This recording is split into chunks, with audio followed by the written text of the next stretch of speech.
नमस्कार, मैं हूं डॉक्टर राकेश पाठक।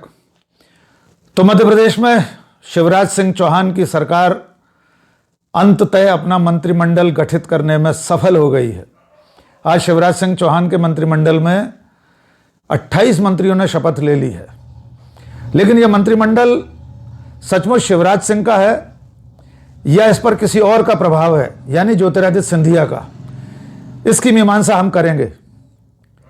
तो पहले बात करते हैं कि जब कमलनाथ की सरकार गिरने के बाद, ज्योतिरादित्य सिंधिया के दल बदल करने के बाद उनके साथ जो विधायक आए थे, तब कमलनाथ की सरकार गिर गई थी। और उसके बाद शिवराज सिंह ने शपथ ली। बमुश्किल तमाम कई दिनों तक इस कोरोना काल में भी वे अकेले पहले सरकार चलाते रहे। फिर कुल 5 मंत्रियों ने शपथ ली, जिनमें 2 ज्योतिरादित्य सिंधिया खेमे के थे, गोविंद सिंह राजपूत और तुलसी सिलावट, और 3 डॉक्टर नरोत्तम मिश्रा, मीना सिंह और कमल पटेल, जो बीजेपी से थे। 100 दिन बाद आज पूरा मंत्रिमंडल गठित हुआ। लेकिन मंत्रिमंडल गठित होते ही राजनीति की चौसर पर कुछ असंतोष की आवाजें भी सुनाई देने लगी हैं। तो पहले ये जान लीजिए कि मंत्रिमंडल में शिवराज सिंह की कितनी चली और ज्योतिरादित्य सिंधिया का दांव कितना कामयाब रहा। निश्चित तौर पर ज्योतिरादित्य सिंधिया ने जब दल बदल किया था, कांग्रेस छोड़ी थी, तभी यह तय था कि उनके साथ जो विधायक और मंत्री कांग्रेस छोड़कर आ रहे हैं, उनमें से ज़्यादातर मंत्री बनेंगे और जब उपचुनाव होगा तो उन सबको टिकट मिलना भी तय था। मंत्रिमंडल बनाने की यह कवायद शिवराज सिंह चौहान पर बहुत भारी पड़ी। वे अपनी मर्जी से न उस वक्त जब 5 मंत्री बनाए थे तब बना सके, क्योंकि कमल पटेल, मीना सिंह उनके खेमे के नहीं माने जाते, और कमल पटेल तो घोषित रूप से शिवराज सिंह चौहान के विरोधी राजनेता माने जाते हैं मध्य प्रदेश की राजनीति में। और जब पूरा मंत्रिमंडल बनाने की नौबत आई तो शिवराज सिंह को बड़ी मुश्किल से दिल्ली दरबार में, हाई कमान में उन्हें मिलने का समय मिला और वे जो चाहते थे वैसा नहीं कर पाए। चूंकि बीजेपी आला कमान ने ज्योतिरादित्य सिंधिया से जो वादे किए थे, जो भी उनकी डील हुई थी दल बदल के समय कमलनाथ की सरकार गिराने को लेकर, उसे पूरा करना बीजेपी के राष्ट्रीय नेतृत्व की मजबूरी थी और उसने ये वादा आज निभा दिया। सारी कवायद के बाद अगर आप मंत्रिमंडल पर नजर डालते हैं तो ज्योतिरादित्य सिंधिया के साथ जितने कुल विधायक आए हैं, देखा जाए तो जो 22 विधायकों ने दल बदल किया, उनमें से 3 तो उनके खेमे के हैं भी नहीं, ईदल सिंह कंसाना, हरदीप सिंह डंग और बेसाऊ लाल सिंह। लेकिन वे भी चूंकि उनके साथ दल बदल करके आए तो उनका मंत्री बनना भी तय था। ज्योतिरादित्य सिंधिया के साथ जो लोग आए उनमें से 9 लोग मंत्री बन गए, 2 पहले बन चुके थे।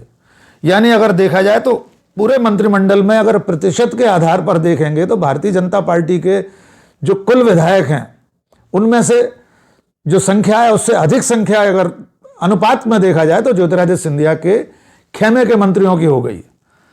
तो जिन ज्योतिरादित्य सिंधिया के खिलाफ 2018 का विधानसभा चुनाव भारतीय जनता पार्टी ने इस नारे के साथ लड़ा था कि माफ करो महाराज, अब की बार फिर शिवराज, तो महाराज को माफ करते करते अब सरकार माफ करो शिवराज, अब की बार महाराज की सरकार बन गई।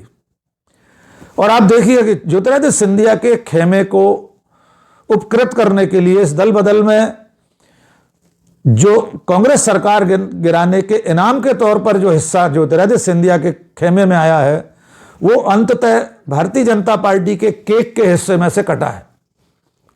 कौन कौन लोग वंचित रह गए देखिए। अब भारतीय जनता पार्टी के वरिष्ठ नेताओं में से राजेंद्र शुक्ल, अजय बिश्नोई, गौरीशंकर बिसेन, पारस जैन, नागेंद्र सिंह, हरिशंकर खटीक, सुरेंद्र पटवा, चेतन कश्यप, महेंद्र हरडिया, जालम सिंह पटेल, यशपाल सिसोदिया, संजय पाठक, रमेश मेंदोला, लंबी फहरिस्त है।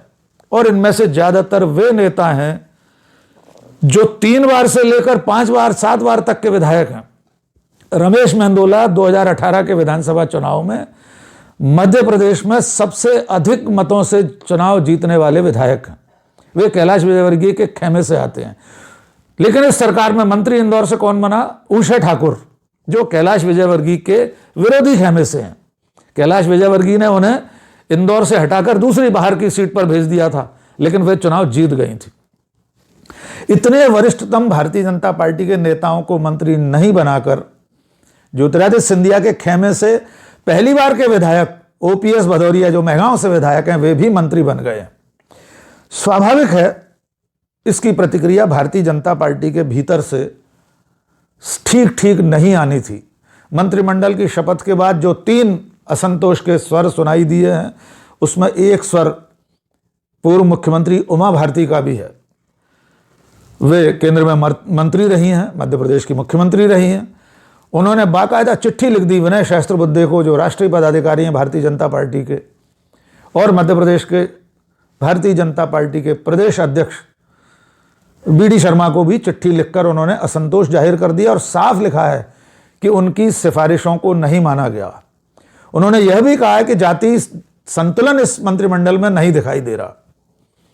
दूसरा असंतोष का स्वर सुनाई दिया इंदौर से, जहां से रमेश मेंदोला के एक समर्थक ने अपने ऊपर कैरोसिन छिड़ककर आग लगाने की कोशिश की। यह बड़ी घटना है। भारतीय जनता पार्टी चाल, चेहरा, चरित्र अलग होने का दावा करती है, तो उसमें इस तरह के असंतोष आमतौर पर नहीं देखे जाते थे। तीसरी असंतोष की आवाज सुनाई दी मंदसौर से, जहां यशपाल सिंह सिसोदिया के समर्थकों ने बाकायदा सड़कों पर उतरकर प्रदर्शन शुरू कर दिए हैं। यह तब है जबकि मंत्रिमंडल को गठित हुए अभी कुछ ही घंटे हुए हैं, और निश्चित तौर पर भारतीय जनता पार्टी में यह असंतोष स्वाभाविक तौर पर होगा कि वर्षों से पार्टी के निष्ठावान कार्यकर्ता विधायकों को छोड़कर अभी जुमा 4 रोज पहले दल बदल करके आए लोगों को मंत्री बना दिया गया है। असंतोष के कुछ स्वर मंत्रिमंडल बनने से पहले से भी सुनाई दे रहे थे, उन पर भी ध्यान देना होगा।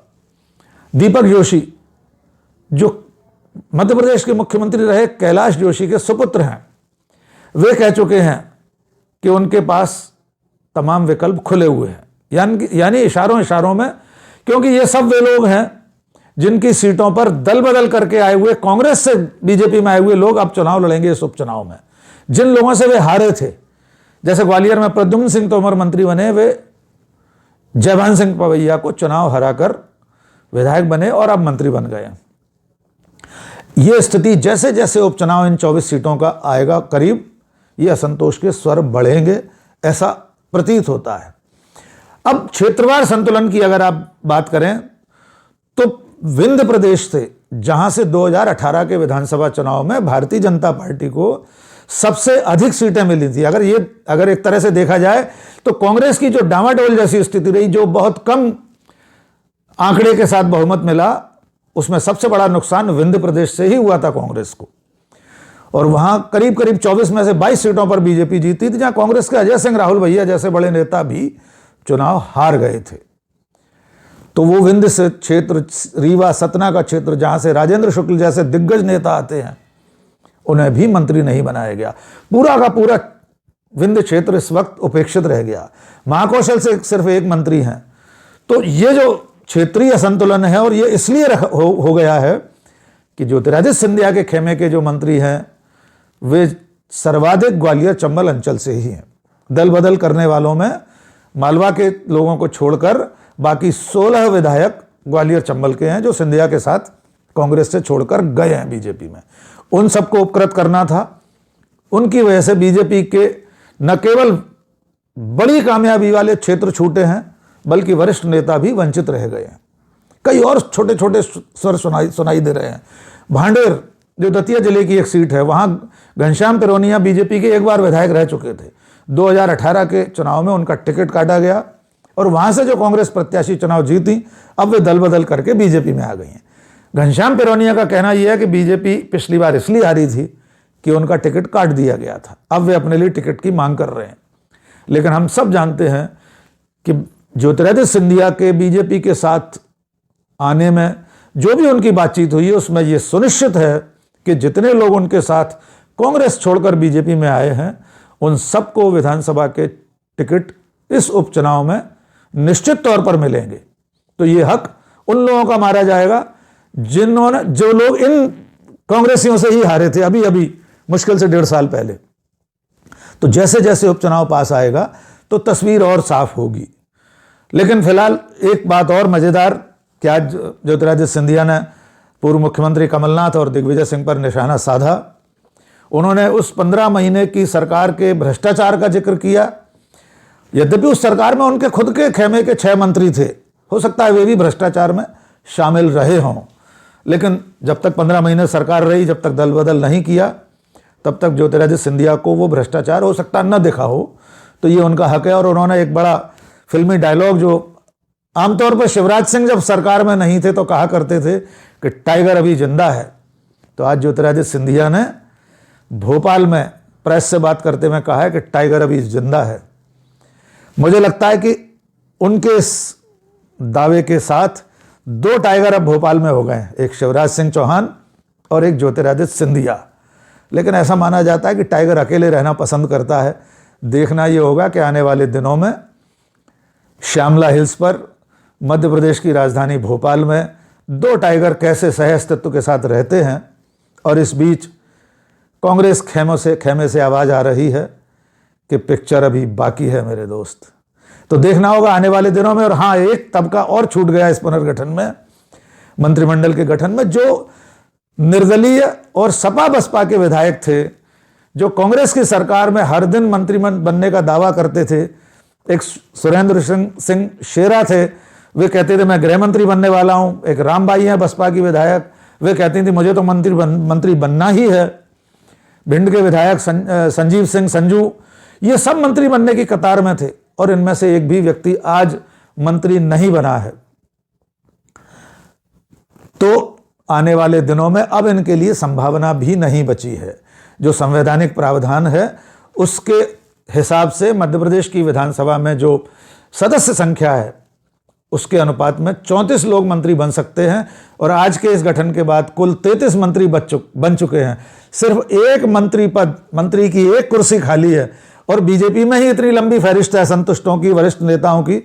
तो मुझे लगता है अभी मध्य प्रदेश की राजनीति में मध्य प्रदेश की राजधानी में पिक्चर अभी बाकी है। आने वाले दिनों पर नजर रखना होगी। लेकिन आज यकीनन ज्योतिरादित्य सिंधिया कामयाब रहे हैं अपने अभियान में, और उन्होंने अपनी मर्जी चला ली है। उनके हिस्से के ज्यादातर लोग मंत्री बन गए हैं।